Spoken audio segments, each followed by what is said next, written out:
Na nataka kuwapa taarifa tu kwamba tangia tuanze tumekuwa na mafanikio makubwa sana.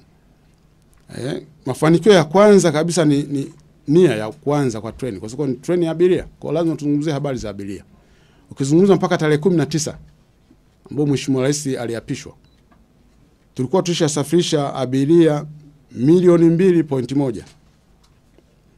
Na tulikuwa tumeshakusanya makusanyo pesa za Kitanzania bilioni 59. Kwa nini hii namba ni muhimu sana mkaielezea katika kuhabarisha Watanzania wakajua vizuri? Reli yetu ya zamani ukijumuisha na Tazara,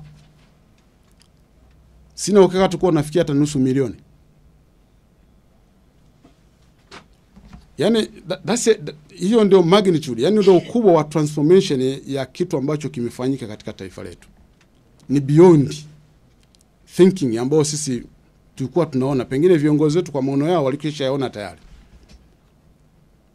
Kwa ukiangalia katika miezi hiyo, nazungumzia takriban miezi 7. Sasa tulipoanza ilikuwa na treni moja tu inazunguka kutoka kuanza kabisa rasmi na kuongeza treni. Mheshimiwa Rais alipokuja kutufungulia rasmi, ndio tulianza kuongeza hata treni, sasa tunaanza uendeshaji. Kwa nazungumzia kuanzia mwezi wa 8 mpaka mwezi wa 2. Na mwezi wa 3 hapo mwanzoni, tarehe kuzungumzia siku 19. Ukizungumzia habari ya 2.1 milioni, ni transformation kubwa sana kwa Tanzania. Lakini inatupa picha gani? Watanzania wanataka vitu vizuri, si ndio hivyo? Wanapenda vitu vizuri. Na pengine inatuelezea vile vile uzalendo wa nchi yetu, kwamba watu wameona jambo limefanyika, serikali ya awamu ya 6 imelikamilisha na umeliitikia kwa ukubwa wake. Na pengine kwa ukubwa pengine zaidi hata kuliko tulivyofikiria sisi watu wa reli. Kwa ni jambo zuri sana kwa TRC, lakini ni jambo zuri sana kwa nchi yetu, na ni jambo kubwa sana kwa Mheshimiwa Rais. Katika mambo ambayo ni yako significant kwa Watanzania, hili ni mojawapo.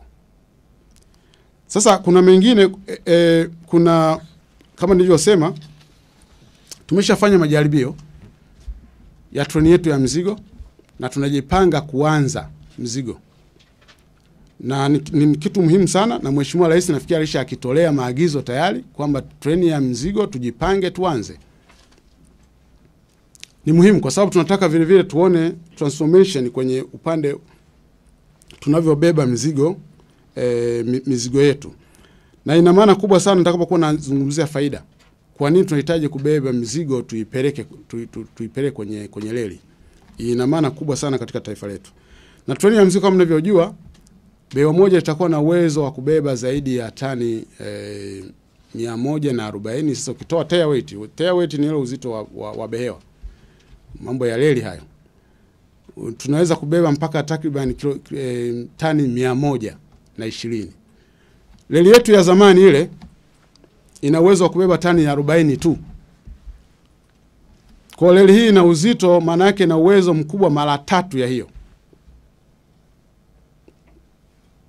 Na ukiangalia kwa mfano bewa moja tu inaweza likabeba uzito wake, kwa maana reli yetu inaweza kahimili kubeba uzito wa tani 120. Hayo ni kwa magari ya tani 30 magari mangapi hapo? 4.